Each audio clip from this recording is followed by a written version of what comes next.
दोस्तों, जब भी चॉकलेट की बात होती है तो सबसे पहले हमारे दिमाग में क्या आता है?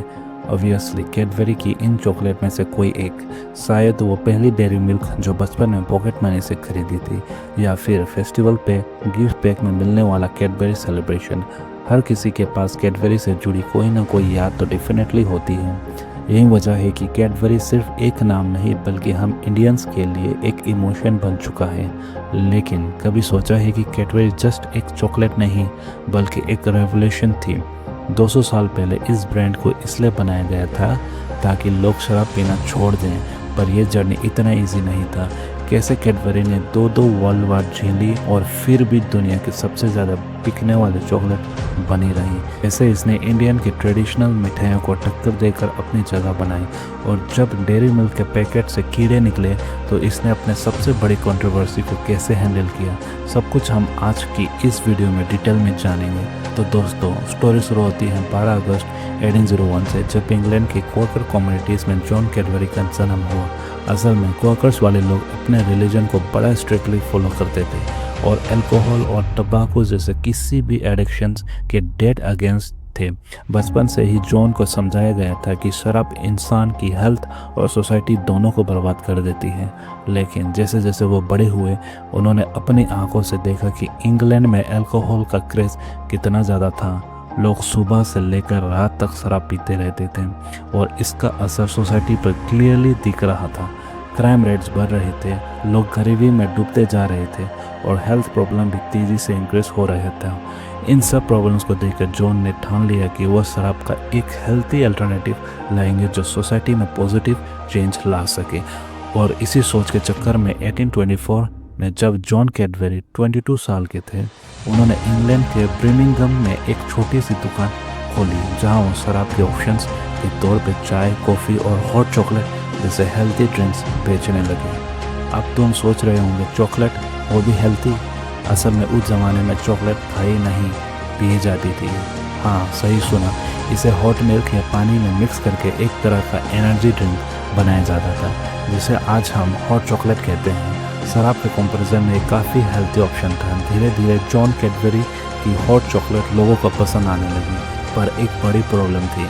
चॉकलेट उस टाइम पे काफ़ी एक्सपेंसिव थी और सिर्फ अमीर लोग ही इसे अफोर्ड कर सकते थे। लेकिन जॉन का सपना तो कुछ और था ना। वो चाहते थे कि हर कोई, चाहे गरीब हो या अमीर, इस हेल्थी ड्रिंक का मज़ा ले सके। इसलिए जब उनकी दुकान अच्छी चलने लगी तो उन्होंने अपनी एक छोटी सी फैक्ट्री खोली जहां वो कोका को खुद प्रोसेस करने लगे, जिसने उनकी कॉस्ट काफ़ी कम हो गई और पहली बार चॉकलेट ड्रिंक थोड़ी सी सस्ती रेट्स पर मिलने लगी। पर फिर भी जॉन कैडबरी सोसाइटी में वो चेंज नहीं ला पा रहे थे जिसका उसने सपना देखा था, क्योंकि अब भी ज़्यादातर लोग चॉकलेट ड्रिंक को पसंद नहीं करते थे। रीज़न उसका ख़राब टेस्ट। उस दौर का चॉकलेट आज जैसी क्रीमी और स्वीट नहीं थी, बल्कि नेचुरली काफ़ी कड़वी और स्ट्रॉन्ग होती थी, क्योंकि हेल्थी बनाए रखने के लिए उसमें बहुत कम मिल्क और शुगर डाला जाता था। लेकिन अब तक जॉन को समझ आ चुका था कि अगर उन्हें ज़्यादा से ज़्यादा लोगों तक अपनी चॉकलेट ड्रिंक पहुंचाना है तो सिर्फ सस्ता करने से काम नहीं चलेगा, टेस्ट को भी बेटर करना होगा, क्योंकि लोग हेल्थी चीज़ तभी पसंद करते हैं जब उसका टेस्ट अच्छा हो। बस फिर क्या था, उन्होंने कई तरह के एक्सपेरिमेंट किया और 1842 तक 16 अलग अलग फ्लेवर्स की चॉकलेट ड्रिंक रेडी कर दिए। और दोस्तों, यही नहीं, उन्होंने ब्रिटेन की पहली चॉकलेट बार भी लॉन्च कर दी थी, जो एक ऐसा स्टेप था जिसे ब्रिटिश मार्केट में चॉकलेट को एक नई पहचान मिल गई।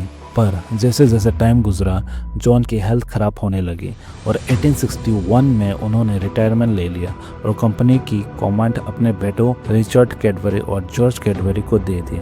जब जॉन ने कंपनी छोड़ी तब वो डूबने की कागज़ पे थी, क्योंकि नेस्ले और दूसरे ब्रांड ने मार्केट पे कब्जा कर लिया था और लोग कैडबरी के चॉकलेट में ज़्यादा इंटरेस्ट नहीं दिखा रहे थे, जिससे कैडबरी एक छोटा और लोकल ब्रांड बनकर रह गई थी।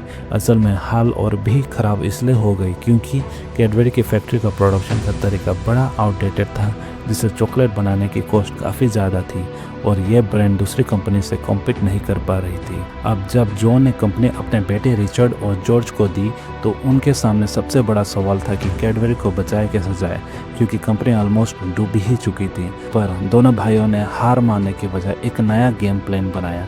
उन्होंने नोटिस किया कि अगर चॉकलेट बिजनेस को बचाना है तो इसे सिर्फ सस्ता नहीं बल्कि और भी टेस्टी और क्रीमी बनाना होगा। बस फिर क्या था, एक्सपेरिमेंट शुरू। रिचर्ड और जॉर्ज ने दिन रात मेहनत की, शुगर कंटेंट बढ़ाया ताकि चॉकलेट ज़्यादा मीठी और टेस्टी लगे।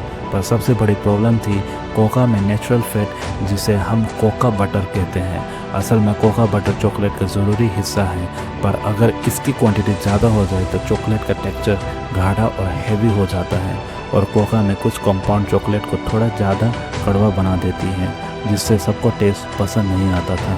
इस प्रॉब्लम को सॉल्व करने के लिए कैडबरी ब्रदर्स ने एक नई टेक्नोलॉजी एडप्ट की, जिसका नाम था हाइड्रोलिक प्रेस। ये मशीन कोका बीन्स को बड़ा प्रेशर से दबाती थी, जिससे एक्स्ट्रा कोका बटर निकालना इजी हो गया, और अब चॉकलेट पहले से ज़्यादा क्रीमी, पतली और स्मूथ बनने लगी। और बस यहीं से कैडबरी की असली स्टोरी शुरू हुई। धीरे धीरे कैडबरी की चॉकलेट लोगों की फेवरेट बनने लगी और कंपनी वापस ट्रैक पर आ गई। पर दोस्तों, कैडबरी इस टाइम पे भी सिर्फ सर्वाइव ही कर रही थी। दुनिया का सबसे बड़ा चॉकलेट ब्रांड बनाना अभी भी एक सपना ही था। एक्चुअली उस टाइम चॉकलेट मार्केट पे स्विट्जरलैंड की कंपनीज का डोमिनेशन था और उनसे कॉम्पीट करना इम्पॉसिबल लग रहा था।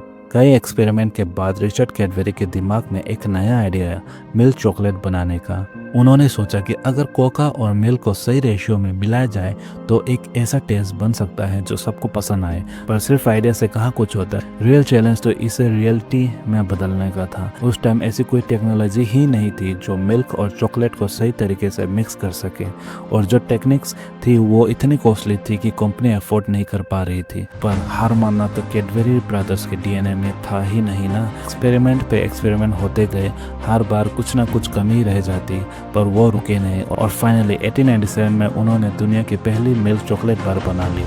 पर दोस्तों, असली मास्टर स्ट्रोक तो तब खेला गया जब 1905 में कैडबरी डेयरी मिल्क लॉन्च हुआ। शायद ही किसी ने सोचा होगा कि यह सिर्फ यूके का नहीं बल्कि दुनिया का सबसे ज़्यादा बिकने वाले चॉकलेट में से एक बन जाएगा। इसे अलग दिखाने के लिए एकदम सॉलिड टैगलाइन दी गई, A glass and a half of full cream milk in every half pound। मतलब इस चॉकलेट में मिल्क की क्वांटिटी बाकी चॉकलेट से कहीं ज़्यादा थी, जिससे इसका टेक्सचर ज़्यादा क्रीमी और टेस्ट एकदम औसम हो गया। लोगों को ये इतना पसंद आया कि कैडबरी अब सिर्फ एक चॉकलेट कंपनी नहीं रही, ये एक इमोशन बन चुकी थी। अब दोस्तों, कैडबरी ने भले ही मिल्क चॉकलेट की दुनिया में रेवोल्यूशन ला दिया था, पर इसका आगे एक सफ़र इतना ईजी नहीं था। 1914 में जब पहला वर्ल्ड वॉर शुरू हुआ तो पूरी चॉकलेट इंडस्ट्री एक बड़े क्राइसिस में फंस गई। वार की वजह से कोका इंपोर्ट करना मुश्किल हो गया और ब्रिटिश गवर्नमेंट ने शुगर की सप्लाई खुद हैंडल करना शुरू कर दिया। इसके अलावा वार के दौरान ज़्यादातर फूड इंग्रेडिएंट सोल्जर्स के लिए रिजर्व कर दिए गए थे, जिससे कई चॉकलेट कंपनीज बंद हो गई और कैडबरी भी इस क्राइसिस में फंसती जा रही थी। एक तरफ रॉ मटेरियल मिलना टफ था, दूसरी तरफ कंपनी के 2000 से ज़्यादा मेल एम्प्लॉयज़ ब्रिटिश आर्मी में भर्ती हो चुके थे। अब कैडबरी के पास दो ही रास्ते थे, या तो हार मान कर बिजनेस बंद कर दें या फिर कुछ ऐसा करें जिससे कंपनी भी बचा जाए और वार में कंट्री को भी हेल्प हो सके। यहाँ कैडबरी ने एक ज़बरदस्त स्ट्रेटजी अपनाई और स्पेशली ब्रिटिश आर्मी के लिए एक स्पेशल मिल्क चॉकलेट बनाई, जिसका नाम था मिल्क चॉकलेट फॉर सोल्जर। पर कैडबरी यही नहीं रुका। वार में इंजर्ड सोल्जर की हेल्प के लिए उन्होंने अपनी 2 बिल्डिंग्स को हॉस्पिटल में कन्वर्ट कर दिया। कैडबरी में काम करने वाले वुमेन इंजरी लोगों की केयर करने लगी और कंपनी ने सोल्जर्स के लिए बुक्स और कपड़ों का भी अरेंजमेंट किया। इन सब स्टेप्स ने कैडबरी को एक चॉकलेट ब्रांड से कहीं बड़ा बना दिया, क्योंकि लोगों के दिलों में कैडबरी के लिए रेस्पेक्ट काफ़ी बढ़ गई।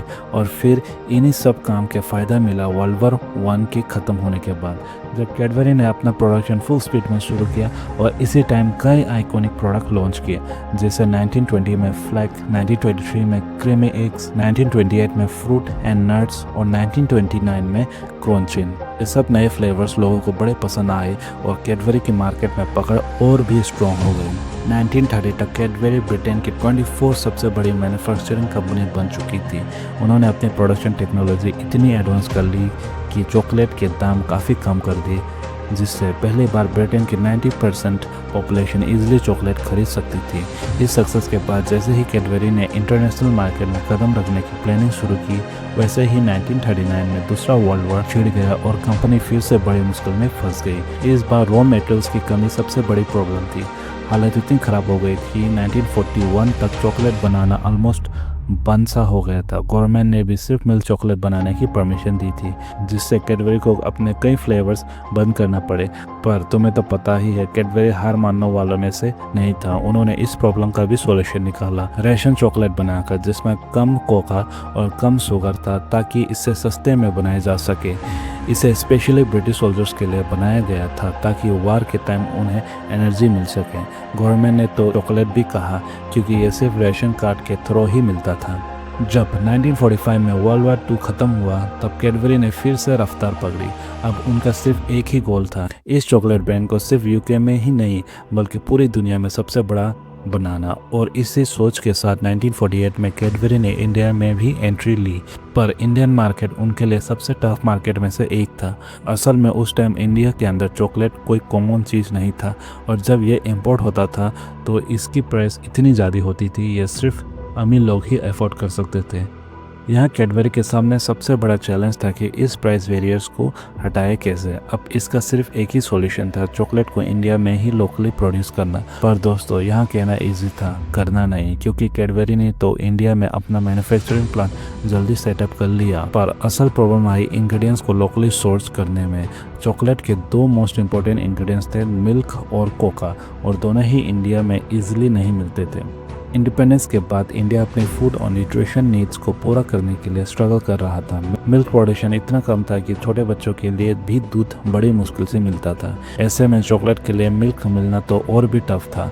दूसरी तरफ कोका भी सिर्फ कुछ ट्रॉपिकल कंट्रीज में उगता था, और उस टाइम इंडिया में कोका की खेती बिल्कुल नहीं होती थी। पर कैडबरी ने भी ठान लिया था कि वो इंडिया में हर हाल में टिक कर रहेंगे, चाहे कितनी भी मुश्किल हो। वो चाहते थे कि चॉकलेट को इंडियन कल्चर और फेस्टिवल का हिस्सा बनाया जाए, ताकि लोग इसे मिठाइयों की जगह एडप्ट करें। इसलिए कैडबरी ने इंडिया में लॉन्ग टर्म गेम खेलने का फैसला किया। पहले तो उन्होंने अपने चॉकलेट में मिल्क की जगह मिल्क पाउडर यूज़ करना शुरू किया, क्योंकि उस टाइम इंडिया में मिल्क की बड़ी शॉर्टेज थी। पर जैसे ही व्हाइट रेवोल्यूशन आया और इंडिया दुनिया का सबसे बड़ा मिल्क प्रोड्यूसर बन गया, वैसे ही कैडबरी ने मिल्क पाउडर की जगह रियल मिल्क यूज़ करना शुरू कर दिया। पर दूसरी तरफ कोका का प्रॉब्लम वैसा ही वैसा था। अब कोका भले ही इंडिया का नेचुरल क्रॉप नहीं था, पर कैडबरी ने नोटिस किया कि साउथ इंडिया का क्लाइमेट इसके लिए परफेक्ट है। इसी वजह से 1965 में कैडबरी ने केरला में इंडिया का पहला कोका प्लांट लगाया। और दोस्तों, कैडबरी सिर्फ कोका उगाने तक लिमिटेड नहीं रहा, उन्होंने लोकल फार्मर्स को कोका की खेती करना भी सिखाया। और फिर धीरे धीरे यही खेती केरला से निकलकर तमिलनाडु और आंध्र प्रदेश तक भी फैल गई। अब क्योंकि कैडबरी के पास अपने मेन इंग्रेडिएंट्स की सस्ती और लोकल सप्लाई थी, तो उनका प्रोडक्शन कॉस्ट काफ़ी कम हो गई। पर अब सबसे बड़ा सवाल यह था कि इंडियंस को चॉकलेट खिलाएं कैसे। बाकी कंट्रीज में तो चॉकलेट एक कॉमन चीज़ थी, पर इंडिया में मिठाई ही सब कुछ थी। लड्डू, गुलाब जामुन, बर्फ़ी, रसगुल्ला, ये सब चलता था। लोगों को चॉकलेट की ज़रूरत ही फील नहीं होती थी। पर कैडबरी ने मार्केट को अच्छे से समझा और देखा कि यहाँ टीवी का क्रेज तेज़ी से बढ़ रहा है। साथ ही लोकलाइजेशंस की वजह से अब उनकी चॉकलेट पहले से सस्ती हो चुकी थी। बस अब ज़रूरत थी एक ज़बरदस्त मार्केटिंग प्लान की। और फिर प्लान के अंदर कैडबरी ने पहले बच्चों को टारगेट करने का फैसला लिया। रीज़न क्लियर था, बच्चे किसी भी नए टेस्ट को जल्दी अडॉप्ट करते हैं, इसलिए उन्होंने बच्चों के लिए टीवी एड्स की बहार कर दी। और कुछ ही टाइम में डेयरी मिल्क हर किसी के बचपन का एक इम्पोर्टेंट पार्ट बन गई। पर थोड़ी देर बाद कंपनी ने एक नई प्रॉब्लम नोटिस की। बच्चे बड़े होने के बाद चॉकलेट खाना छोड़ देते थे। पर अगर कैडबरी को हर इंडियन के लाइफ का हिस्सा बनाना था, तो पहले इस सोच को बदलना ज़रूरी था। इसके लिए 1994 में कंपनी ने असली स्वाद ज़िंदगी का नाम से अपना आइकॉनिक कैंपेन लॉन्च किया। इस कैंपेन का एक एड तो इतना हिट हुआ कि आज भी लोग उसे याद करते हैं। एक लड़का क्रिकेट फील्ड में शॉट मारता है और उसकी गर्लफ्रेंड डेयरी मिल्क लेके नाचने लगती है। यह सिर्फ एक एड नहीं था, बल्कि एक मैसेज भी था कि चॉकलेट सिर्फ बच्चों के लिए नहीं, बल्कि हर उस इंसान के लिए है जो अपने अंदर के बच्चों को जिंदा रखता है। ये कैंपेन इतना बड़ा हिट हुआ कि कैडबरी को इंडियन मार्केट में नई पहचान मिल गई। और दोस्तों कैडबरी ने सिर्फ ब्रांडिंग पे ही फोकस नहीं किया, उन्होंने अपना डिस्ट्रीब्यूशन नेटवर्क भी तेज़ी से एक्सपेंड किया। अब कैडबरी सिर्फ बड़े शहरों तक लिमिटेड नहीं था, बल्कि छोटे कस्बों और गांवों तक भी पहुंचने लगा। इस तरह धीरे धीरे कैडबरी की चॉकलेट और दुकान पर मिलने लगी और डेयरी मिल्क इंडिया में चॉकलेट का दूसरा नाम बन गया। 2003 तक कैडबरी का इंडियन चॉकलेट मार्केट में 69% शेयर था और लग रहा था कि इस ब्रांड को कोई हिला नहीं सकता। उसी साल एक ऐसा इंसिडेंट हुआ जिससे कंपनी की इमेज को बड़ा झटका लगा। एक्चुअली महाराष्ट्र के कुछ स्टोर्स में डेयरी मिल्क के अंदर कीड़े पाए गए। जब यह खबर मीडिया में तेज़ी से फैली तो लोग कैडबरी को सबकी नज़र से देखने लगे। सिचुएशन इतनी ख़राब हो गई कि कंपनी की नेट प्रॉफिट 37% तक गिर गई। कैडबरी के चॉकलेट को लेकर लोगों के मन में डर बैठ चुका था, यहाँ तक कि कई स्टेट्स में कैडबरी के खिलाफ केस फाइल होने लगे। पेरेंट्स ने बच्चों को डेयरी मिल्क खाने से रोक दिया और मार्केट में इसकी सेल तेज़ी से गिरने लगी। रिजल्ट यही हुआ कि कंपनी का मार्केट शेयर 69 से ड्रॉप होकर 53% तक आ गया। पर कैडबरी ने हार मानने की बजाय इस क्राइसिस को एक अपॉर्चुनिटी की तरह लिया और पब्लिक का ट्रस्ट वापस जीतने के लिए एक सॉलिड स्ट्रेटेजी अपनाई। उन्होंने अमिताभ बच्चन को अपना ब्रांड एम्बेसडर बनाया और विश्वास का नया स्वाद नाम से एक एड कैंपेन लॉन्च किया। इस कैंपेन का पर्पस था लोगों को बताना कि कैडबरी ने अपने सेफ्टी स्टैंडर्ड को पहले से कहीं ज़्यादा बेटर कर लिया है। पर सिर्फ एड से लोगों का डर खत्म नहीं होता, इसलिए कैडबरी ने चॉकलेट की पैकेजिंग को ही कम्प्लीटली चेंज कर दिया। उन्होंने डबल लेयर्स पैकेजिंग लॉन्च की, जिससे चॉकलेट अब ज़्यादा सेफ हो गई और एनवायरनमेंट के कांटेक्ट में आने से ख़राब नहीं होती थी। आखिरकार कैडबरी की ये स्ट्रेटेजी काम कर गई और रिजल्ट यही हुआ कि सिर्फ 2 सालों में कंपनी का मार्केट शेयर फिर से बढ़कर 70% तक पहुंच गया। 2005 में कैडबरी डेयरी मिल्क मुंबई का नंबर 1 मोस्ट ट्रस्टेड ब्रांड बन गया। पर दोस्तों सिर्फ खोई हुई रेपुटेशन वापस पाना ही काफ़ी नहीं था, अब बारी थी हर इंडियन घर में जगह बनाने की। और ये तभी पॉसिबल था जब कैडबरी ट्रेडिशन मिठाइयों की जगह ले सके। ये इतना ईजी नहीं था क्योंकि मिठाइयाँ इंडिया की रूट्स में बसी हुई थी। सदियों से हर छोटी बड़ी खुशियों में लोग लड्डू, गुलाब जामुन, बर्फ़ी जैसे स्वीट खाते आ रहे थे। इस परसिपेशंस को बदलना एक बड़ा चैलेंज था। इसके लिए कैडबरी ने कुछ मीठा हो जाए नाम से कैंपेन्स लॉन्च किया। इस कैंपेन्स का एम था ही छोटी खुशी में भी डेयरी मिल्क को एक नया ट्रेडिशंस बनाना। इसमें दिखाया गया कि जब कोई एग्ज़ाम पास हो, पहली सैलरी मिले या कोई भी छोटी सी खुशी हो तो मिठाई की जगह डेयरी मिल्क खाए जाए। पर यह कैंपेन उतना हिट नहीं हुआ क्योंकि छोटे मूवमेंट्स में भी लोग चॉकलेट को मिठाई की जगह देने के लिए रेडी नहीं थे। अब कैडबरी को कुछ बड़ा करना था, इसलिए कंपनी ने एक बड़ा रिस्क लिया और छोटे मूवमेंट्स को छोड़कर सीधा इंडिया के सबसे बड़े फेस्टिवल और सेलिब्रेशंस को टारगेट किया, यानी दिवाली, रक्षाबंधन और वेडिंग्स। उन्होंने अपने एड्स में इनडायरेक्टली ये मैसेज दिया कि ट्रेडिशनल मिठाइयों की जगह आप डेयरी मिल्क या कैडबरी सेलिब्रेशन भी गिफ्ट कर सकते हैं। और दोस्तों ये कैंपेन इतना धमाकेदार थी कि आइडिया ब्लास्ट कर गई। फेस्टिव पैक्स ने कैडबरी को एक नया लेवल पे पहुंचा दिया और धीरे धीरे दिवाली, शादी और दूसरे स्पेशल ओकेशंस पे भी लोग मिठाई की जगह चॉकलेट गिफ्ट करने लगे। इसके पीछे बड़ा रीज़न था कि कैडबरी की चॉकलेट ना सिर्फ टेस्टी थी बल्कि उनकी पैकेजिंग और गिफ्टिंग स्टाइल भी बड़ा अट्रैक्टिव और लग्जरियस था। इन स्ट्रेटेजीज का रिजल्ट ये हुआ कि 2010 तक कैडबरी इंडिया की सेल्स 29% तक बढ़ गई थी। उसी साल अमेरिका की बड़ी फूड कंपनी क्राफ्ट ने कैडबरी का एक्विजिशंस कर लिया और इस एक्विजिशंस के बावजूद कैडबरी ने स्ट्रॉन्ग ग्रोथ दिखाई और इंडिया में अपनी पकड़ और मजबूत कर ली। आज के टाइम पे कैडबरी इंडिया का सबसे ज़्यादा बिकने वाला चॉकलेट ब्रांड है और दुनिया का दूसरा सबसे बड़ा कॉन्फेक्शनरी ब्रांड। इसके अंडर डेयरी मिल्क के साथ साथ 5 Star, Perk, Gems, Silk, Eclairs, Bournvilles और फ्यूज जैसे कई पॉपुलर चॉकलेट्स आते हैं जो हर एज ग्रुप के बीच सुपर हिट है। कैडबरी सिर्फ इंडिया तक लिमिटेड नहीं, ये 60 से ज़्यादा कंट्रीज़ में है और इसकी ब्रांड वैल्यू ऑलमोस्ट $5.7 बिलियन तक है। तो दोस्तों अगली बार जब भी तुम डेयरी मिल्क खाओगे ना तो याद रखना कि इसकी स्टोरी सिर्फ चॉकलेट की नहीं बल्कि डेडिकेशंस, इनोवेशंस और नेवर गिव अप एटीट्यूड की भी है। तो मिलते हैं गाइस नेक्स्ट वीडियो में, तब तक के लिए बाय।